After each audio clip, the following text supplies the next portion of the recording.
Judith, it's great to be with you today.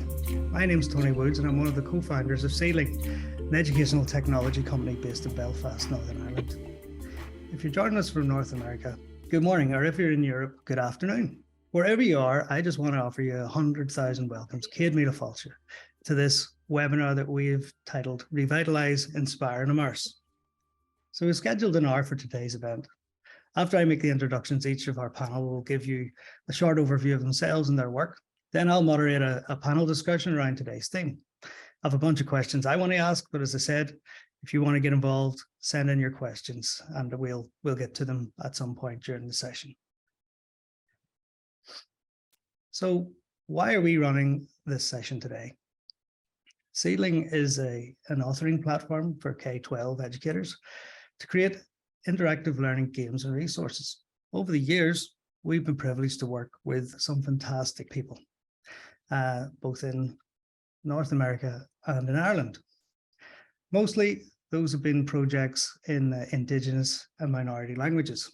So as we got to know all of these folks, we started to see similarities across them, positives and inspiring things, like passionate educators who, as well as teaching, enrich the lives of their entire community, helping to reinvigorate their heritage and culture. But we also noticed common struggles too, like the struggle to be taken seriously by educational mainstream establishments, political and historical struggles for language recognition and cultural parity. And then there was the struggle in the classroom that every teacher faces these days. Hard to keep young learners engaged in an ever more noisy world where everything is screaming for their attention. So we thought these cool people could probably teach each other a thing or two and would probably enjoy exchanging stories from the front line. Also, the more we network with other language advocates and communities around the world, the more we realized that many people are only just setting out on the same journey. So the folks that we're going to talk to today could really save you time, money, energy, and heartache because they've got a wealth of experience in this area. So we have some fantastic speakers for you who've all been involved in their own language revitalization projects. Another thing they all have in common is that they've used language immersion classrooms to deliver learning. And the final common denominator is that they all have embraced digital technology within an immersion setting. So let me introduce to you from BC in Canada, Dr. Kathryn Michel, one of the founders of Chief Atahm School and a passionate language activist. From Belfast, Angel McIntavish, an educational advisor to St. Mary's College and a former Irish Immersion School principal. Calling in from South Dakota, Matthew Rama, superintendent for Red Cloud School. And last but not least, calling in from sunny Cullybackey, Northern Ireland, Richard Hanna, the chair of the Ulster Scots Broadcast Fund. Welcome to all of you. Thanks for joining us today. So to start, I'm going to hand over to Kathryn Michel from Chief Atahm School in BC. We've been working with Kathy and her team for a number of years now. She's a fantastic teacher and passionate language advocate, and I'm really excited for you all to hear a bit about her journey. Kathy? Okay. I'm going to share a screen with a little bit of a slideshow just to introduce myself and where we're working out of and how we got to know Tony and his company. Okay, so I work out of Chief Atahm School, which is in the Secwepemc Nation, and the Secwepemc Nation is in far western province of Canada, and this is the province of BC that I'm showing here, and that little star there is where we work out of, the Adams Lake Band. So it's a very small community of about, I think, 500 people, but we have two other communities that are close by, other Secwepemc bands of about 500 each. And we've started a school way back in 1987. We started the Language Nest. So I don't know if you guys are familiar with the Te Kohanga Reo out of New Zealand, the Maori Language Nest. So we were inspired by what they were doing. And in 1987, myself and another mother, we started a Language Nest on our reserve. And from that point on, in 1991, we started a school. We first started out as a preschool, and we added one grade every year. And now we go up to grade 4 immersion, but we keep on hoping that we're going to keep on pushing that further and further. But unfortunately, a lot of our mother tongue speakers now have gotten too old to be in the classroom. So our big push right now is to develop more fluency amongst our previous immersion students and get them to train to be teachers and come back, and new adults wanting to learn. So right now we are in our 3rd cohort of adult learners of an intensive 2-year program, which some of them are then going on to complete their teacher training and coming back to teach. So this is just a picture of our school. We're situated where there's lots of mountains and there's lakes nearby and a river. So it's a really beautiful setting.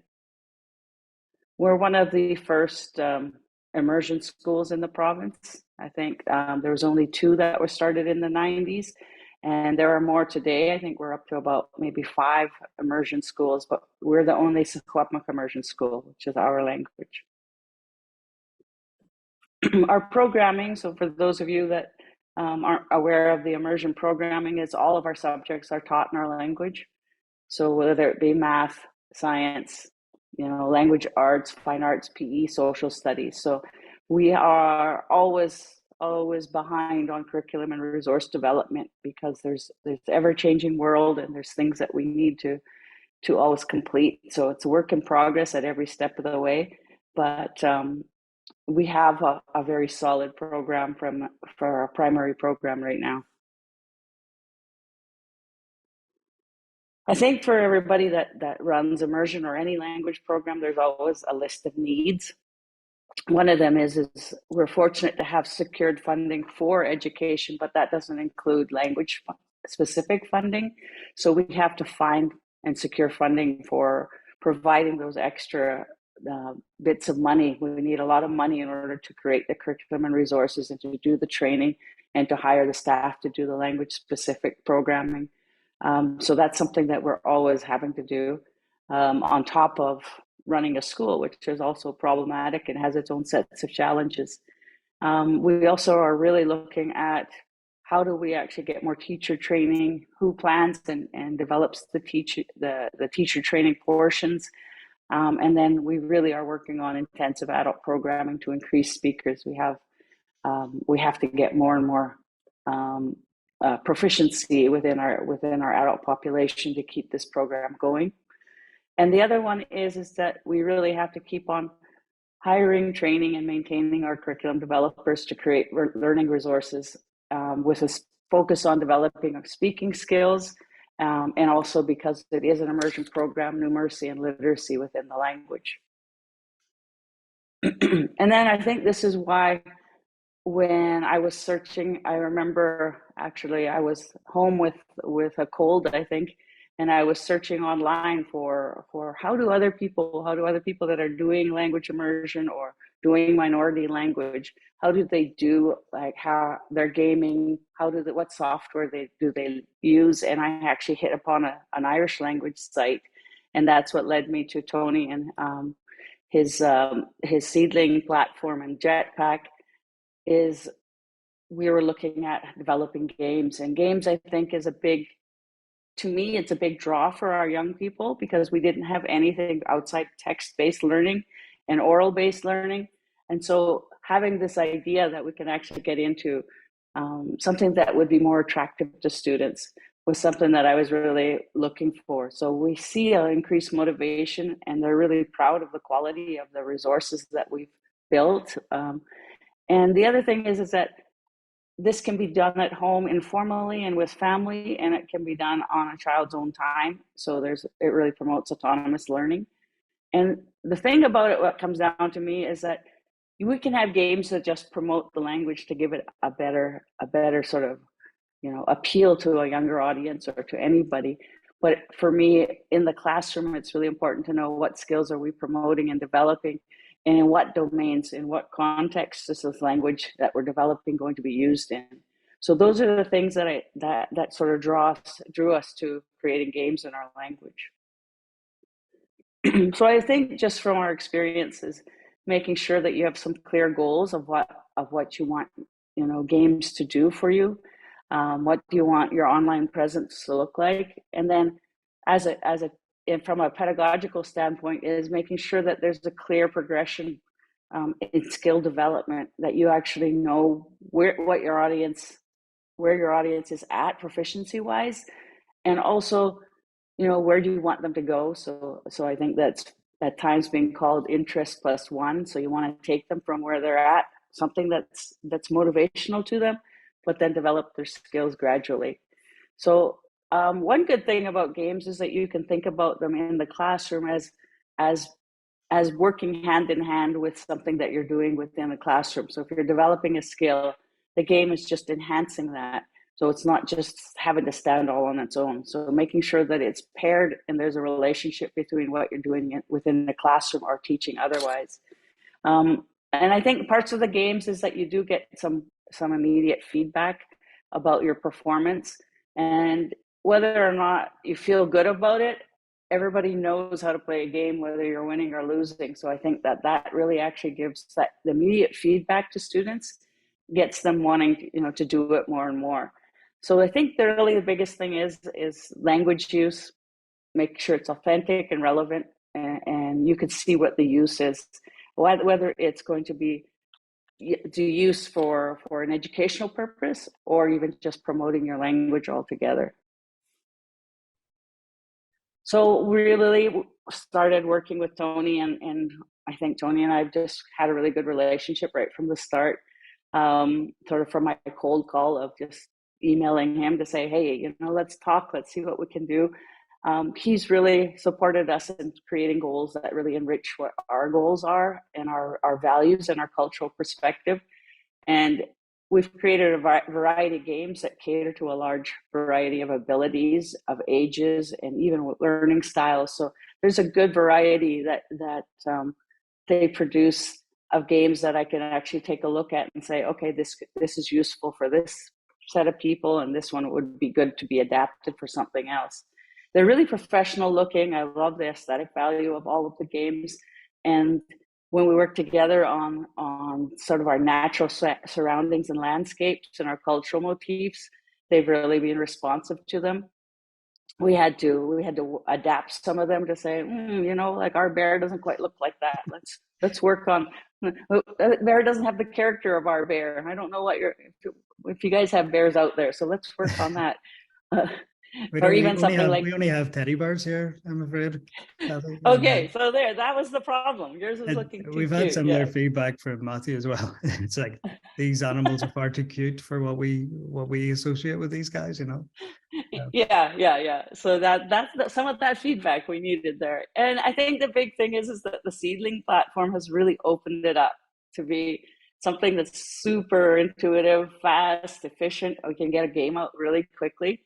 And I felt like it was just over some conversations that I was saying, it would be good if we could do this. And, Tony and his company were able to respond with that. And it has been something that there is no way for the price that we kind of like came up with to get all of this going that we would have been able to do any of this. So we're really thankful to Tony and his team for doing all of this. So, we're thankful that you guys were willing to go with us, and were willing to take the risk and believed what we said we could do. And I think that, can't underestimate how important Chief Atahm have been to us in terms of the development of the platform. The feedback that you gave us constantly really helped, and the same with everyone that we've worked with, but particularly yourselves and Red Clouds. Is why I've asked for you two to participate today, because I think there's a lot of Chief Atahm and a lot of Red Cloud in our platform, and that's it's great. It's been great to work with you guys. I was just conscious of time. I'd like to move on a little bit if we can, Kathryn, because we can come back to some of these. Yep. Okay. This was just the last slide, just showing some of the really good, colorful artwork and everything that really brings the spirit of our culture into our platforms. Well, we spent a bit of time designing that coyote to try to get him to be a bit less friendly dog and a bit more wild animal. All right, that was it. Well, so nice seeing everyone. Thanks for that, Kathryn. That was fantastic. Next up, I'd like to turn the spotlight on Angle. And I'm literally turning the spotlight on you, Angle, because there's a little feature in Zoom that I never realized existed before. I can do that and focus on you. Not liking it. Angle's been working in the Irish immersion sector in Northern Ireland for many years. Primary school she led has won countless awards, and she is a very highly respected member of the Irish language education community over here. Angle, I'm going to give the floor to you now, and Okay, thanks very much, Tony. I'll pay you later for the kind words. I'm just going to try and share my screen with you here, folks. Hopefully you can see that there's not a lot to it at the minute. There we go. As Tony said, I was until last summer a primary school principal. I've been teaching an Irish medium for about 20 years now. So quite a long time at the plough in the field of work there. And Irish medium education, I'll just give a brief synopsis because I see a fair few of the audience are sort of from across the water.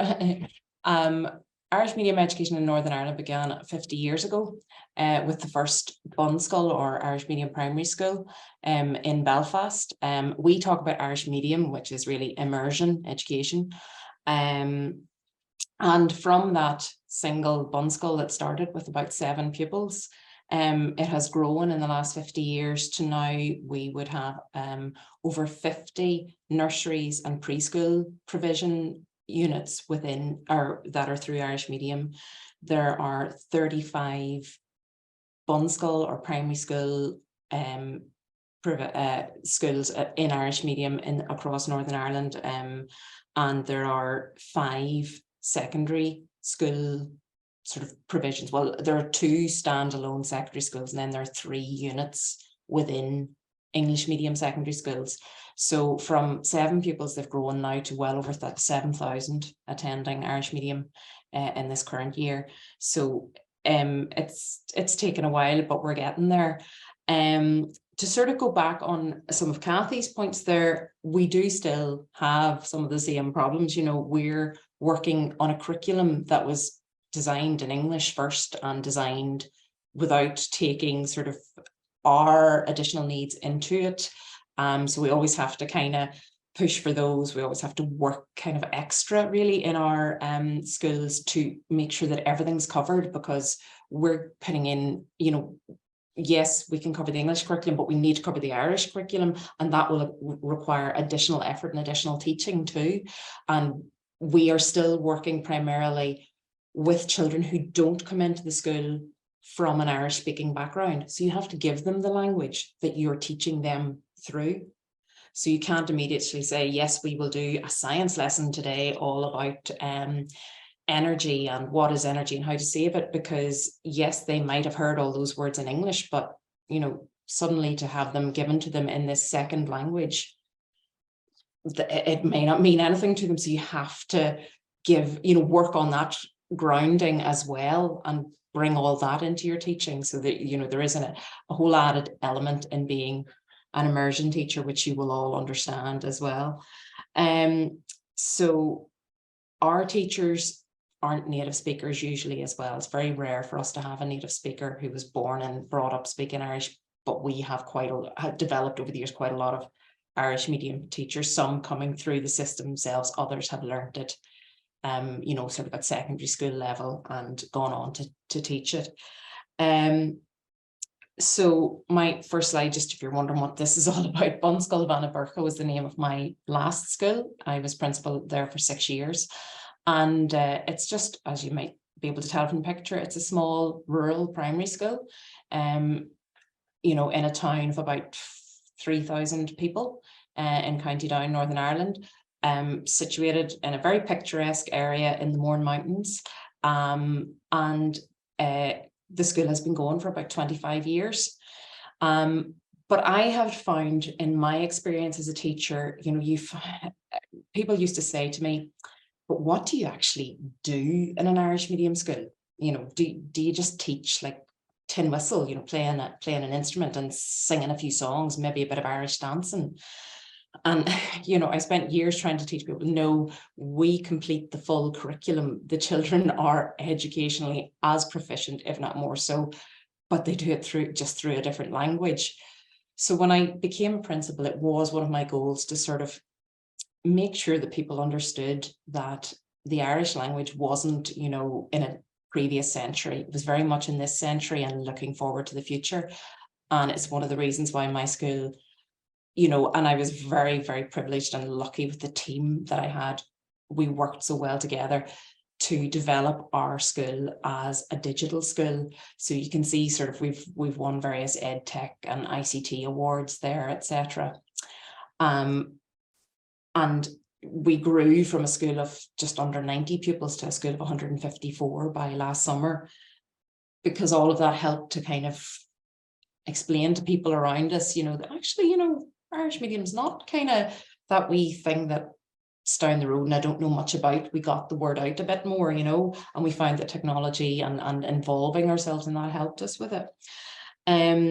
So as I say, it's very important to teach the language through the language, and technology allows us to create a lot of our own content, because the curriculum, and as Kathy pointed out, the resources that have been designed for the curriculum, they're never designed in our language. We have to create them for ourselves. And I now work in, if I just move this along, in the St Mary's University College in Belfast with a group called Antashianid, which means the resource unit. And one of my primary roles is to help develop resources for Irish medium schools.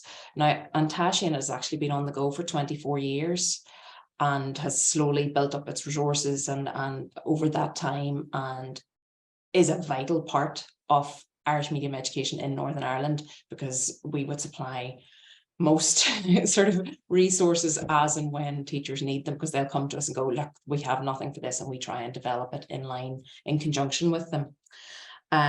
So I'm delighted to be working with them, because I had worked with them as a teacher for many years. And so we provide all sorts of resources, like a daily kind of news desk, and we've worked with Tony as well. Also, for anybody that's listening to this who are in, you know, Northern Ireland in an Irish medium context, as I was chatting earlier with Tony about, his group Seedling have created an awful lot of the SIA resources, which are available, games, etc. in Irish. And there's actually far more there than I think most Irish medium teachers even realise. If they do a real deep trawl of the CCEA website, they'll find there's quite a lot of Irish medium technology and games available there. And I know from my own years as a principal and as a teacher that the use of technology, it really does motivate your pupils. One, they enjoy the gaming element of it. They think it's not work. You know, you can assign it as a homework. It's practicing a skill, as Kathryn said, that we've been teaching in school, but they don't see it like that. They see it as game, as fun. And also, I found that use of technology helped us to increase the motivation of our pupils, in that we gave them a wider audience. They were no longer just completing a task or making a little report or something for their classmates. All of a sudden we could broadcast it to other Irish medium schools through collaborative platforms, etc. And that gave them a much bigger audience and gave them much more of a motivation, and it developed a lot of skills in presentation, etc., as well as their language skills that they hadn't had opportunities to do before. But Angle taking up too much time, so some of you're touching on things that I want to ask questions about later, and I'm kind of keen to get moving and give everyone a chance to kind of set the scene before we get into some of those things. But that was great, and it's really interesting to see it from your point of view, because normally I'm going into an Irish medium school to test games, the things that we've created, and I get to see the polished side, where it's like, you know, someone just saying, okay, here comes Mr. Woods and introduce me and things. Whereas hearing it, what it's like on the coalface it's much more. It's very interesting is how much self-generated content there is among everyone in these, you know, what we would call minority languages that aren't English effectively, you know. But look, that was fantastic. I think you and Kathy have a lot in common as well. So there's probably a lot you can chat about over the course of the next hour. Next up though is going to be Matthew Rama from Red Cloud School in South Dakota. And again, I'm going to place the spotlight on Matt here, and there we go. Red Cloud is really interesting school. It's essentially transitioning from what was an English language school through to much more and more these days an immersion school. Matthew can tell you loads more about that. We're really proud of the hundreds of Lakota learning games and resources that they've created using the Seedling platform, and it's great to get you on here, Matthew, today, because I think you guys have really, if Chief Atahm helped us a lot in terms of the development of the platform, what you've done is really shown, when someone's really motivated to use it, what you can do with it as well. Not that you haven't done great work, Kathy, but these guys have really worked at it very hard, and there's some amazing things coming out of your school. So Matt, I'll put the floor out to you, and you can tell us a bit about yourself and the school and everything else. Yuha Tayawa Chian Kapi, Matthew Rama, Machi Apielo. Wana mini Nebraska Matahan, Wazia Ha Ewati, Easha Makpia Luta Owawa, Trancha Hemacha, and Tayawa Chante Washena Pechi Use Apielo. So my name is Matthew Rama. I'm from Pioneer, South Dakota on the Pioneer Reservation. I work at Red Cloud School, and I offer all of you a heartfelt handshake. So I'm going to tell you a little bit about Red Cloud and how we do things. And okay, so in South Dakota, the biggest minority is Native Americans. Native American education started over 100 years ago. And in 2018, 2019, the state's biggest paper printed out test scores for Native American students that weren't actually on reservations. They're only ones that went to state schools, and we're not a state school, and out of the schools here are bureau schools. But you can read the statistics; they're atrocious. So really, what it's been telling us, and what we already knew, is that Native American education in South Dakota was not working. So we asked ourselves, why is it not working? And I mean, there's been a lot more light on it lately. And I don't know, a lot of you are from different places, but I know Canada and people from the United States are very well aware of the boarding schools. So the boarding schools started 1860s, by 1880, there was 20 to 30,000 Native American children in boarding schools. And the idea was kill the Indian, save the man. By 1926, 83% of Native children in the United States were in boarding schools. There still are boarding schools in the United States, but they look a little different than they used to. So, some of the things that happened was, like I said, it was kill the Indian, save the man. So cut their hair, change their names, couldn't speak the language anymore, couldn't practice your customs. And then it was kind of like a military school where you learned a trade. To help you become responsible American. So Red Cloud was originally called Holy Rosary School. It was a boarding school. We have a Truth and Healing right now that's, discovering some of our past. We've done some ground penetrating radar and done some of those things to really, to answer some of the things that happened in the history. But really what happened is Red Cloud, the man, he was a leader here in the Midwest in the Plains Wars. And they had a government school called Pine Ridge. And he was really anti-government. He knew some Jesuit people that could speak Lakota. He felt that their opportunity for like the language to be saved and for the language to live and some of the customs to live would be better with the Jesuit people. So he asked them to come and start a school. Eventually it kind of took over to like what the government wanted, but so that's how Holy Rosary Red Cloud started. So now we're not called Red Cloud anymore, we're called Makpia Luta Owawa. That's an official change. So it's like the other two have said, we try to have a strict curriculum. We teach kids to read through syllabic reading. We use sight word reading. We have high expectations. We want them to read and to excel academically, and we want everything to be culturally relevant as we're teaching. This is like our syllable list. This is the way that we teach kids to read. We teach them the syllables. Once they learn the syllables, they can read. Takes them about 6 months. The first kids will start reading about 4 or 5 months, right around Christmas. The majority of our kids are reading by the end of kindergarten, which expedites everything else, even their English reading. We also use a sight reading system to teach kids reading. This is all developed. This is something that we just found these things and tried to make them fit us, just like everybody else said. And so there's some examples on like key is the, and then the little dog and the little dog I see, and just like continue to add. So just trying to get different kids' brains. Some kids understand parts, some kids need whole. And so we try to find different ways to educate using both. So we're really big on technology here. We're one-to-one with iPads. We feel that, my children are in the school, have been part of the school since its began, and we want them to have a high level education, and we definitely want them to be technologically competent. So we were seeked out lots of different things, and we've created several apps. And one of the most useful things for us is Seedling. And out of Seedling, in the left corner is like we have a read aloud book program. So they have part of their Seedling program lets us to have books read aloud. And so we're always uploading new books for the kids. And part of our reading program, just so that you know, is like you see pictures of the kids as we make books. So like if you see, like this is a book about eating in the cafeteria. But instead of like having a book that has blonde haired kids from New York City, we have kids that are brown from their reservation from our school. So when they're reading the same book that they would read, in any other reading system, the kids are our kids. And same thing if we do illustrated books, we try to find illustrated books that have kids that look like the kids here. And so and then on the bottom is example of some sentences.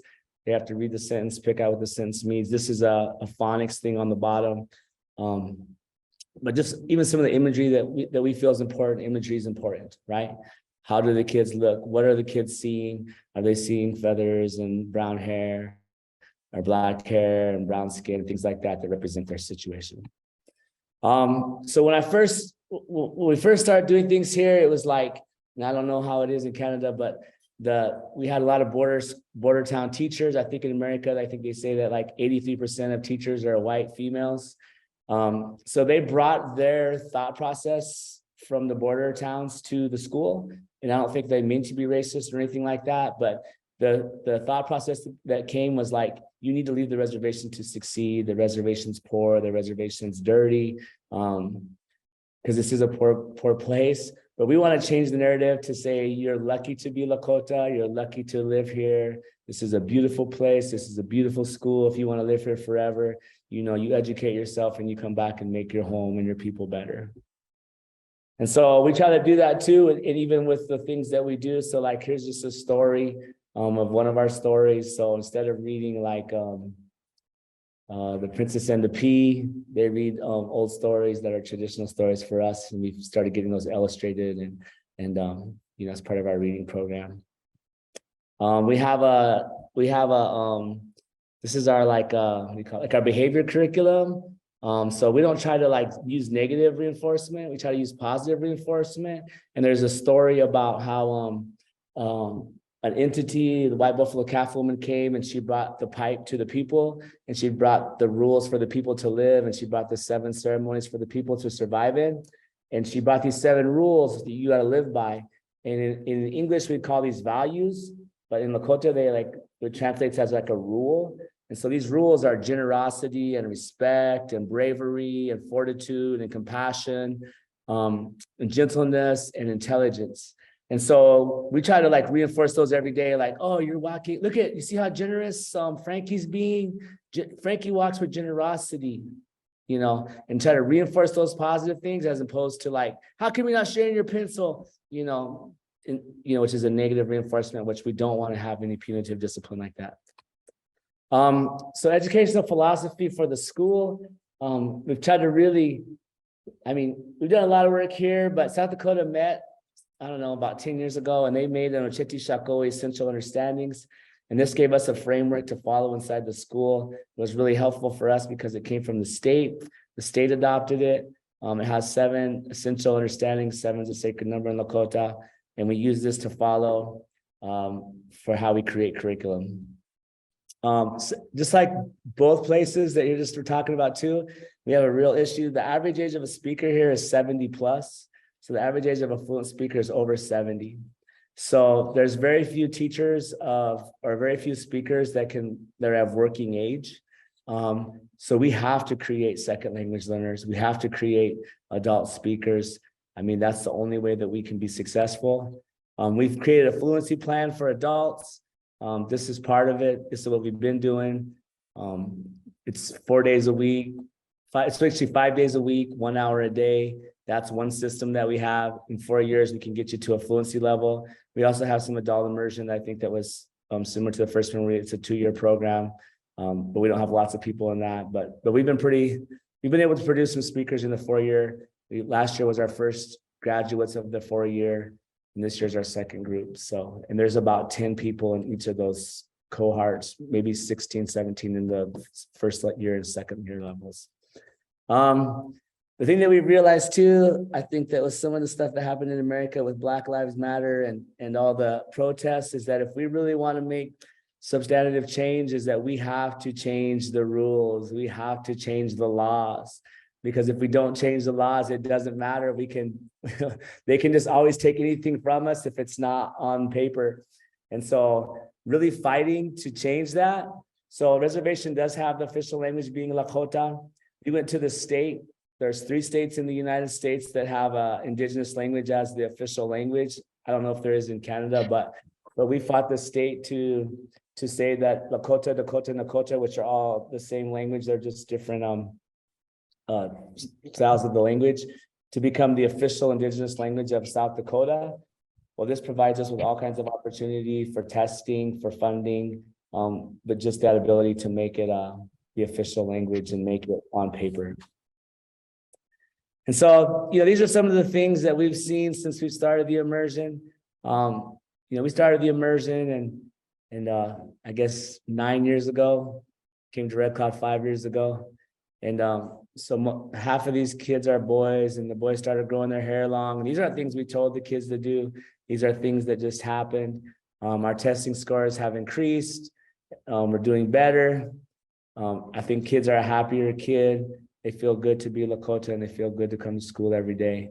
And so we're very, very happy with the opportunities and the expertise that Seedling's been able to offer us to create a digital platform to really help move our curriculum forward. So that's fantastic. It's a real good news story. It sounds like the more you guys get in control of your children's education, the better the outcomes seem to be.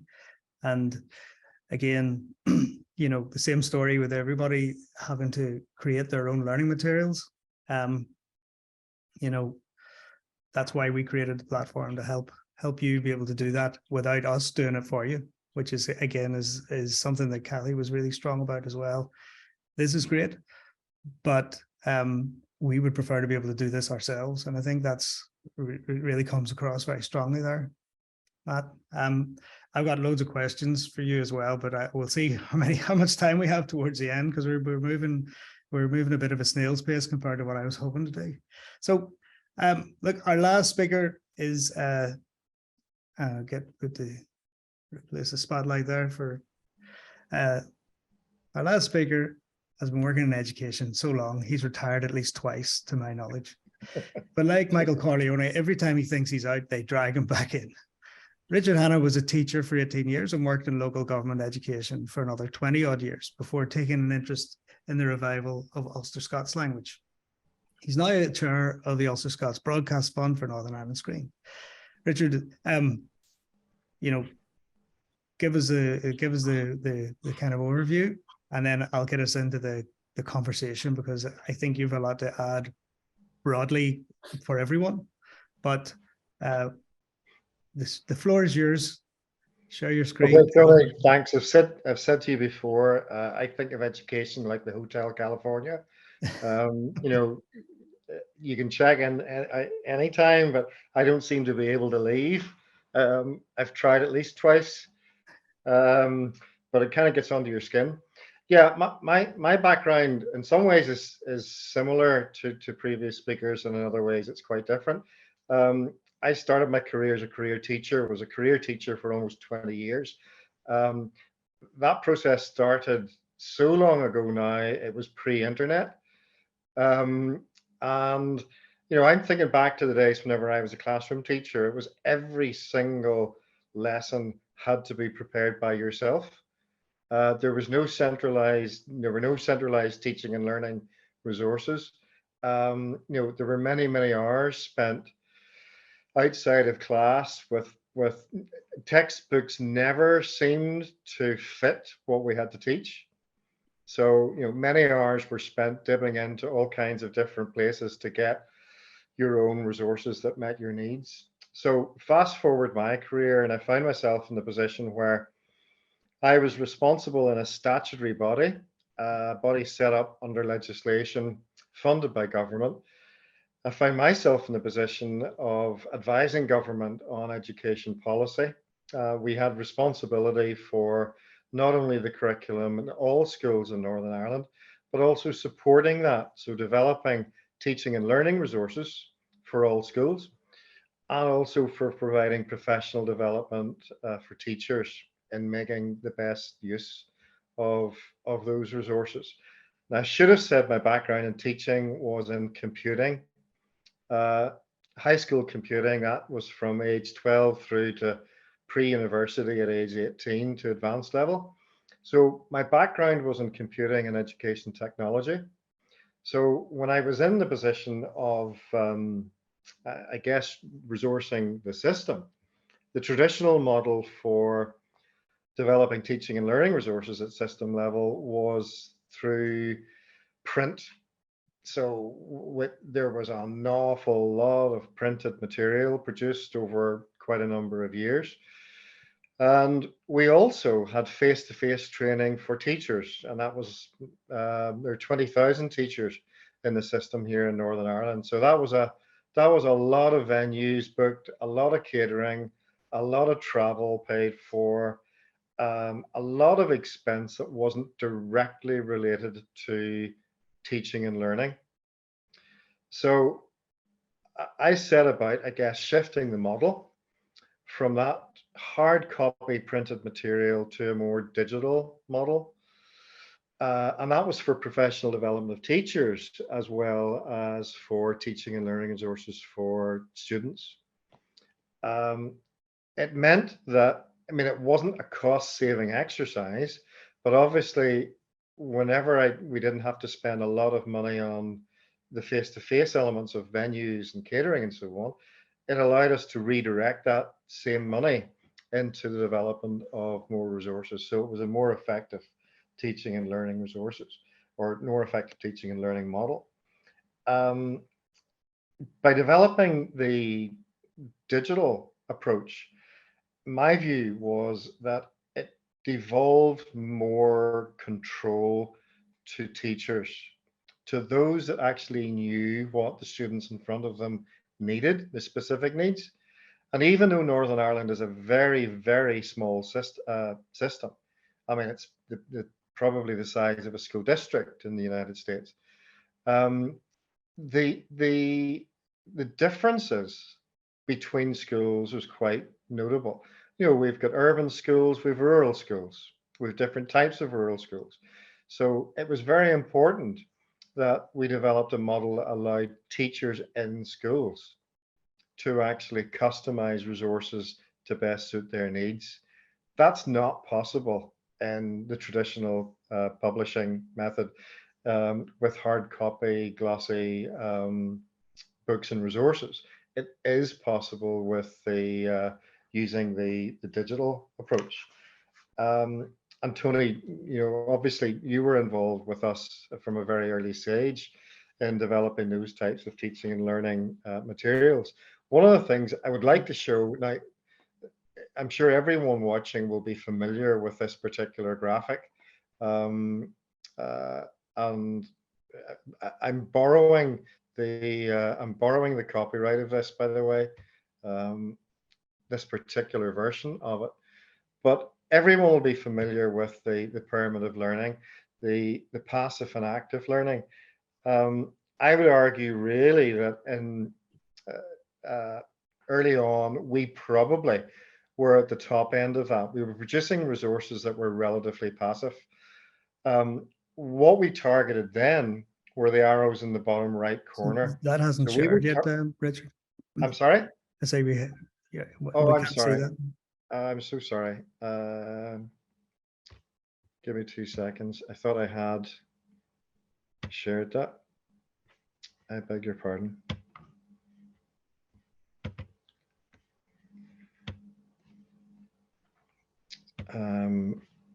That's it now. We can see it. Okay, sorry about that.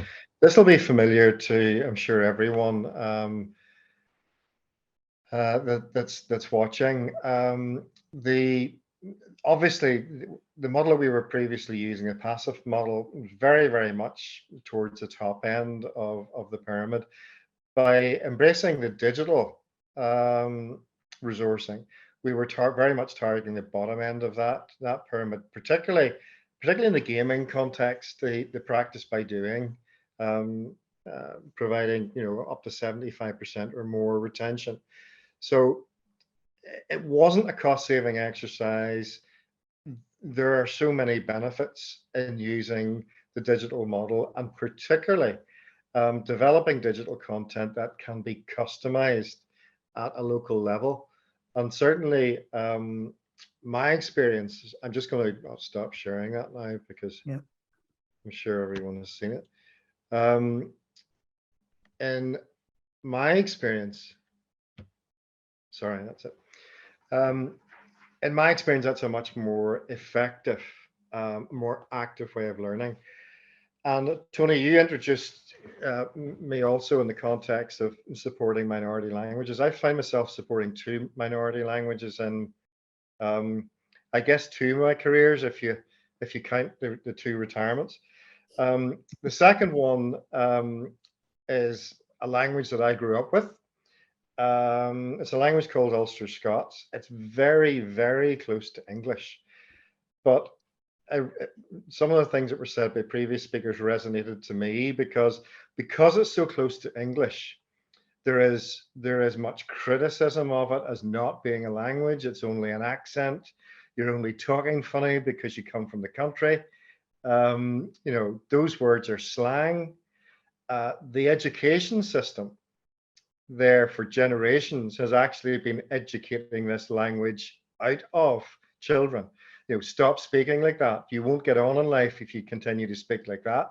Those words are just local slang words. That's not the proper word.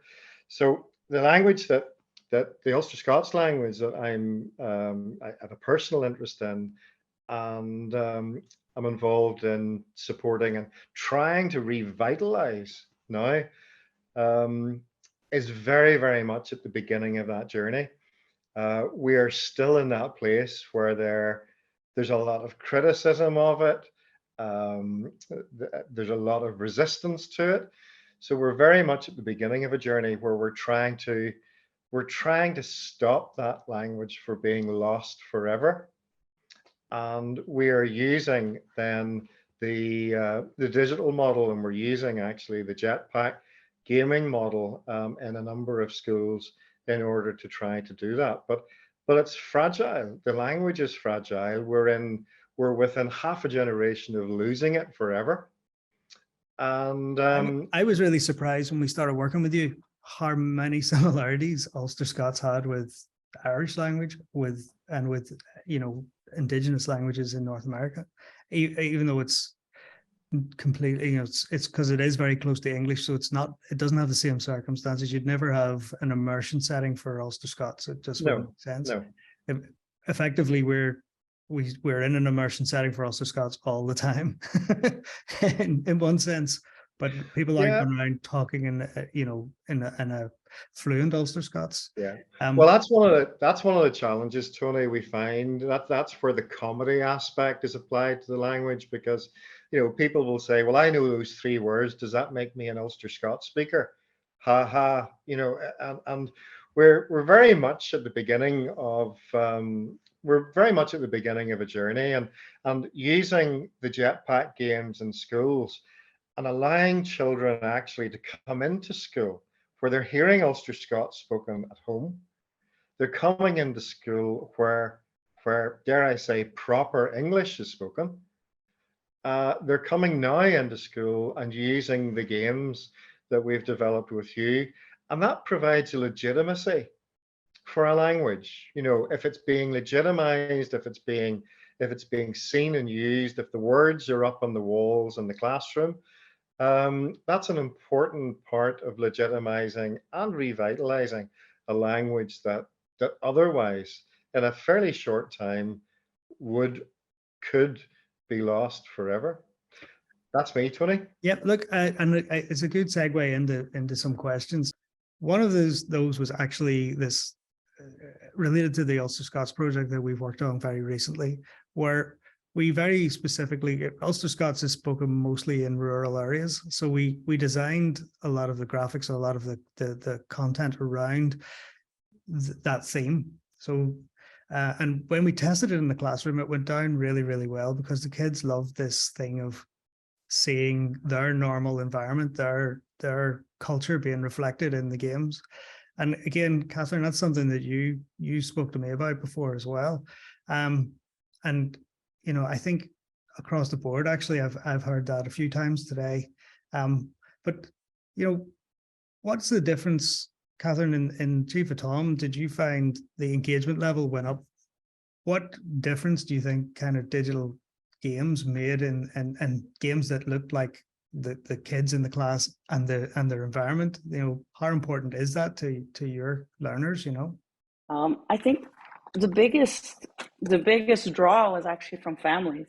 I think our students are pretty well accepting and expecting anything. So I think we thought they would go, oh wow, you know, this is amazing, and they just actually thought it was, our language is so normalized, I think, within all kinds of places within our school, that it wasn't exactly our students that were seeing that there was a big difference. But being able to actually have families now see their children play games at home, and as a family, kind of like even parents that haven't been involved with the language being able to try some of these games out, I think that was the biggest change that had happened here, is that being able to see that our language actually can be converted to something like a computer game that they can play online. Yeah, that's something that I think really upped the game and yeah. really opened a lot of people's eyes, and there was a lot more engagement,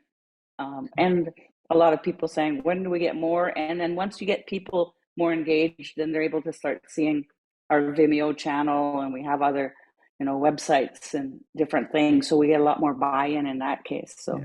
I think that was the biggest change that we saw. Well, we've a question which is kind of along these lines as well from Caroline Runningworth. What does customization to local context look like for the Seedling game platform? Does Seedling have a catalogue of game mechanics which can be applied to a Lakota traditional story, for example? I mean, Matt could probably answer that better than me.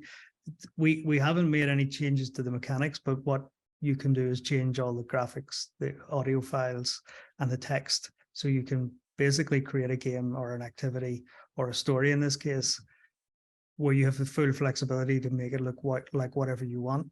What Kathy was talking about there is we do have a library of characters, and it's growing, where we're building out more and more animals, landscapes, and things like that are relevant to different locations around the world. But we're focused on North America initially. So, for example, at the minute we're creating polar bears, we're creating walruses, we're creating seals for our customer in Alaska. Matthew, do you want to talk a little bit about the stories that you guys built? Because again, I love the ones where you basically did reports on the basketball games. Yeah, so we use the interactive storybook inside of Seedling for like an oral reading program.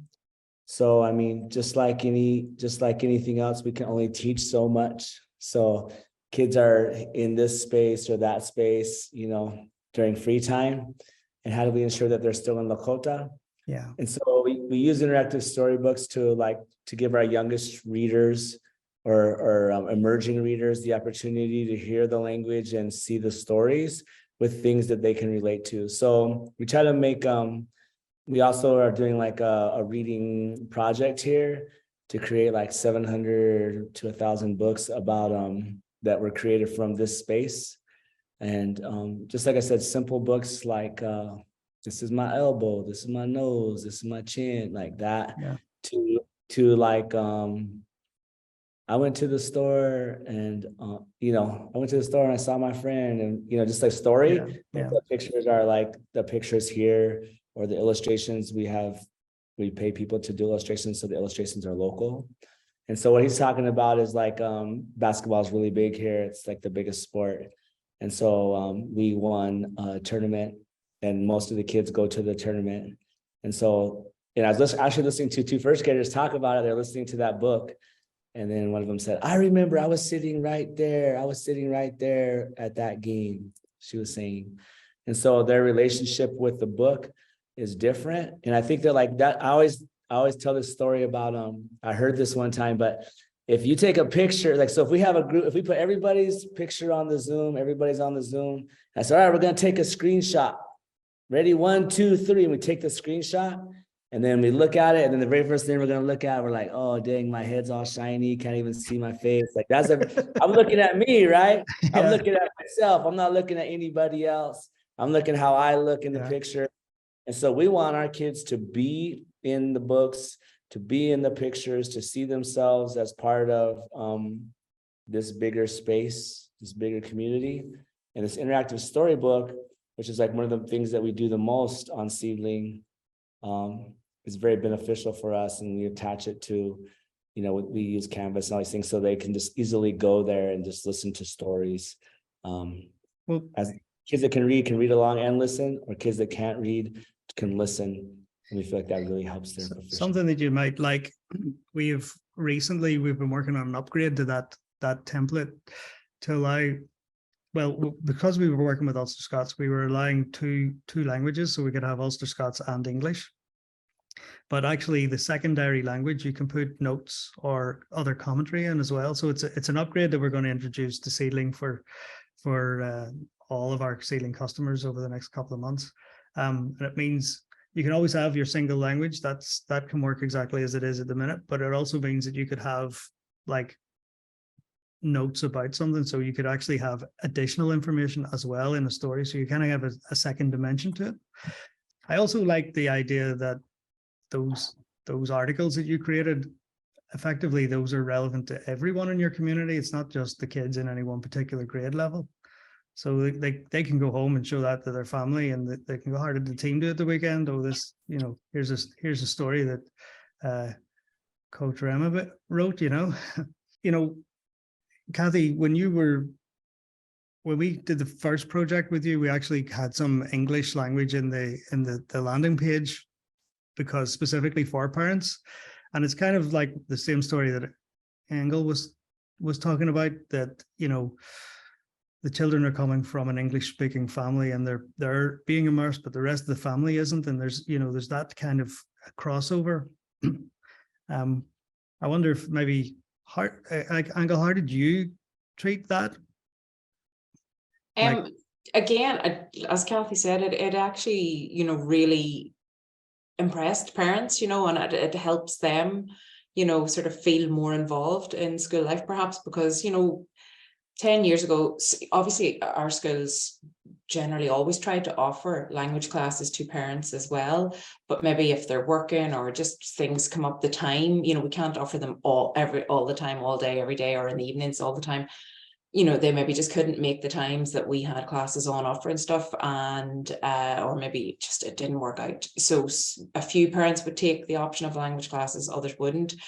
But it's just another way, if they're sort of involved in digital games, etc., and resources at home, and the parents can listen to the language along with the child. And it's a way, you know, maybe years ago they did a bit of Irish at school, or maybe not, but maybe this is a way for them to start practicing. Their child loves to kind of teach mom and dad how to say the words properly, you know, and it's a great way of them interacting with their families. The parents could become, you know, come to the door with the children going, oh yeah, we were doing that last night. No, we really enjoyed that one. And I know everything about the color Jarrig red now, you know, because we went around the house and picked out everything that was Jarrig, you know. So, you know, just get all those sort of wee interactions. I think there's a lot, like there's been a huge transformation in the perception of the Irish language in the last 20, 30 years. And it's not all down to us. It's definitely more down to the work that people like you put in. But like when I was at school, I was really reluctant to study Irish because it felt like it was an old kind of, it was a historical thing. It wasn't really, you know, relevant to my life at the time. Whereas today you would never say that. I think it's definitely considered to be an enhancement to you. It's part of your culture. It's part of sort of where you come from. It's something you should be proud of. Everyone should be proud of it. And, you know, I'm finding the same thing with Ulster Scots now as well. And I can actually kind of, because I'm right at the coalface, I can kind of feel myself, my attitude changing, my kind of snarkiness towards some of the words in Ulster Scots has definitely left me, because I realized the value of it, and I realized the cultural value of it, that, you know, there's change afoot in Northern Ireland. But definitely that sort of that change of the brand, if you like, of Irish language really has been remarkable in the last 20 years, you know. And it's really nice to hear kind of Matthew and Kathryn talking about their same experiences with, but it's at the grassroots, it's with the kids, but the kids grow up and then that becomes the norm, and then that's how these things develop. And I'm really conscious of time. We're 10 minutes nearly over, and I want to wrap up if we can. But I was just thinking, maybe if we could have a word of wisdom from maybe you all around anyone who's on this journey, and it's like Richard, they're at the start of their revitalization journey. You know, if there's maybe one thing that you would think, okay, my advice would be, we wasted a lot of time or money or effort or energy trying to do this one thing. If there was something that maybe, Kathryn, maybe you could start, you know, that you would say, if I could go back and just, if we were starting again, I would do this, you know. It would be, I might be putting you on the spot there, but you normally have an answer for everything, so that's why I go to you first. I might not have an answer, but I have something to say about most things. I would say if we were to do this whole immersion journey again, well, we didn't have internet when we started, so we weren't able to do webinars. But I think if I was to start it today, I would really make sure that I talk to and I visit and I look at what other people that have been doing this for years have been doing, because it took us decades to start figuring out how to streamline what we're doing. Having digital technology is just a godsend, because we can replicate things so much quicker, and we can share things globally so much quicker. So I would probably do more investment on the digital end of it. And we would probably have gotten into doing an adult intensive proficiency program a lot sooner than we have, and keep doing that every year so that we kept our population going of teachers and staff members. I still need to invest more money and time on professional development. So it's not just everybody that can pick up how to create games, how to do the graphics for the books, but even writing the books, the educational part of it is I guess if I was going to say what's the most important thing, is to figure out what you teach first, second, third, fourth, so that you understand what the leveling of is and proficiency development is. And lots of times it's just the theory, but you have to have some idea of what you're teaching, where you're going, and what you're going to do next after that. And I think that's the key part of everything. If you don't know where you're going, if you don't have a plan of an educational plan of where you need people to go to, then none of these games or none of the resources are going to really fit or work for your community. Yeah, yeah, that's great advice. Matthew, anything you would like to add to that, or? No, I think I agree, and definitely, you know, if you're starting the journeys where we're at, like where your adult speaker population is mostly gone, that like the funding was actually easier for us to obtain for children, not for adults. But like if we could have spent more time investing in adults first, the journey with the children would have been easier. And I'm sure that everybody that's been in immersions probably the same way, because it's just so hard to find teachers, because it takes so long to learn a language to proficiency. Like there's no, I've went to lots and lots of different fast ways to become fluent, and pretty much all that it ends up being is that they all just take time. It just all takes time. No matter what methodology you use, it still takes time. And hard work, time, and effort, isn't it? Yeah, especially if the language is far away from your if like English is the majority language, like Lakota is as far away as you can get from English. So it's like English and Spanish. And so investing in that early would make everything else easier for us, because we'd have more capacity. Whereas when we didn't have capacity, we were just trying to do everything ourselves. Probably the same thing for Kathryn, is like you're just trying to do every single thing yourself. You're not just you're trying to teach, you're trying to teach the adults, you're trying to do the curriculum, you're trying to, it's just like you're just never sleeping. And so that's probably why I don't have hair anymore. That's probably the I thought that was just a sign. It was tough on me, man. So yeah, but I think that you have to have the passion, and you have to have the fortitude to stick it out, because I feel like it is worth it. The minority language and the reclamation and the revitalization of Indigenous languages or minority languages is important. It's important to your family and to your culture, and to sustaining like I don't know, a strength inside your community as you move forward in society. And so that you have to have that fortitude to just know that even when the times are thin or tough, or the money's thin, or so.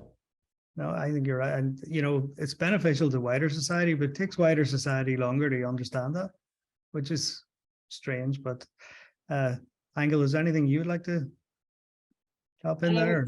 Just similar again, look, it's a long journey. In Irish, we say Derera Keela, a hope to Cashlan. It takes a long time to build a castle. And, I don't think I can sort of say, oh, if we had done this or that in the past 50 years, it would have happened much quicker, because it does take a lot of time for wider society to kind of realize what's going on, etc. But it is a matter of pride, and it's a matter of the heart, working in your native language and bringing that to the next generations and inspiring them to take the torch forward for you. And that's why, it is harder working in an immersion setting than working in a majority language setting, but that's why we all still do it, because it's in our heart and in our nature to do it.